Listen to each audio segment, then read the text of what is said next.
Ils étaient prêts à aller à leur terre promise où coulerait le lait et le miel, mais sans compter avec le Jourdain. Ni les témoignages de désillusion, ni les échos de mésaventures, pas même les images insoutenables partagées par les chaînes de télévision ne pouvaient les retenir.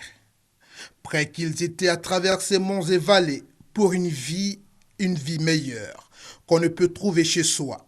Ces jeunes Ivoiriens font aujourd'hui un revirement. J'ai bien réfléchi avant de revenir.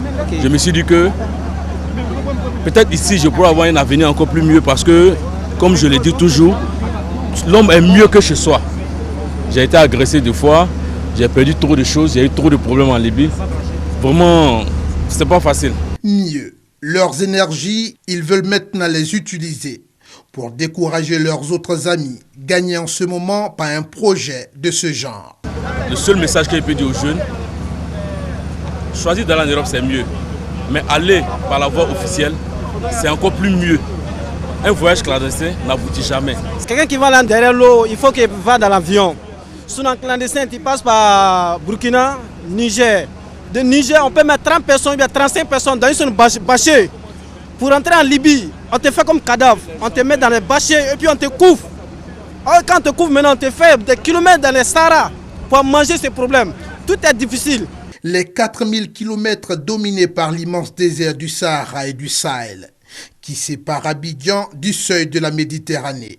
C'est la distance qu'ils ont parcourue péniblement avant d'être freinés par la situation sociopolitique de la Libye. En allant à leur rencontre pour les ramener au bercail, conformément à leur volonté, c'est tout un message que l'émissaire du gouvernement veut partager au nom du chef de l'État ivoirien. Ce qui nous préoccupe aujourd'hui, c'est l'immigration irrégulière. Cette immigration irrégulière qu'il faut combattre parce qu'elle met en danger la vie de nos compatriotes. Pour le gouvernement, le tout n'est pas de les ramener. Il faut leur exprimer la solidarité nationale, mais surtout les aider à s'insérer en Côte d'Ivoire. Un pécule leur sera remis pour leur permettre de rentrer en famille. Et ensuite, nous ferons donc le suivi après leur arrivée, n'est-ce pas, le suivi psychosocial, pour nous assurer que leur réinsertion est effective et qu'elle se déroule dans de bonnes conditions. Éventuellement, pour ceux qui souhaiteraient à nouveau tenter une autre chance, pourquoi pas, nous ferons en sorte qu'ils soient cette fois-ci mieux informés. L'immigration clandestine, ce sont environ 3000 personnes qui s'y sont engagées de 2013 à 2015 pour gagner les côtes européennes.